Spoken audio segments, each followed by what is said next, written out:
Please describe your organization. We are the Association of Clinical Research Organizations, or ACRO. We represent the 8 largest clinical research organizations in the world. Our members conduct the vast amount of clinical trials globally, more than 11,000 every year. We employ in excess of 95,000 people and are involved in the development of all of the top-selling drugs and virtually all of the new drugs that are approved each year, and do work in more than 100 countries. If tax reform focuses on stimulating new investment in pre-revenue companies, can you describe the impact those changes will have on your members? Every day, our members see the development of new and potentially life-changing drugs delayed or abandoned because of a lack of capital. This is obviously not good for innovation, but more importantly, it's damaging to the patients who are awaiting these treatments. So the more capital that comes into the industry, the more our members can do this research and support the development of these new therapies.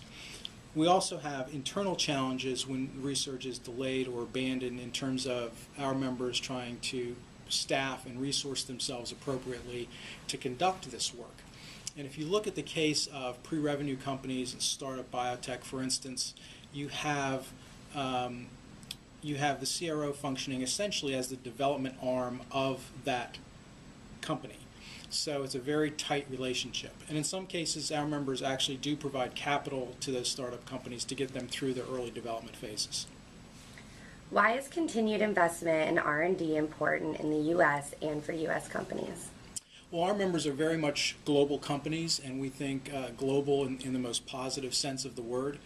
But that said, the United States remains a very important market for biopharmaceutical development and for the sale of medical products, by far the largest market in the world.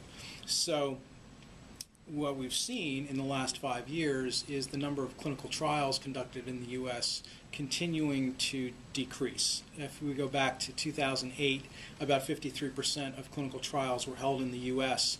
Going back to last year, that dropped to about 46%, and it's dropped further in 2013 from the available data. So while the United States has seen that drop-off in research, other nations are fighting to bring research into their countries and to keep their research at home, and the United States is falling further behind. What factors attract investors to your member companies, and what impact does private investment have on their research?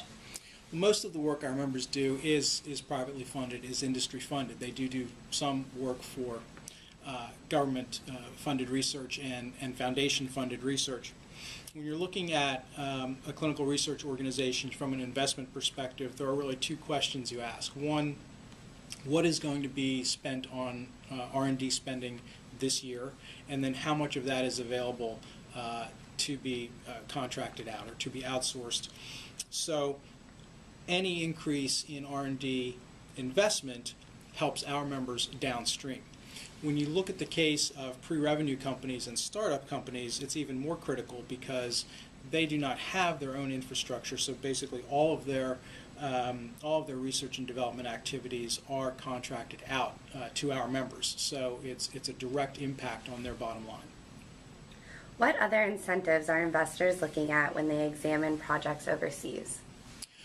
We look first for a stable, predictable regulatory structure that encourages innovation and research.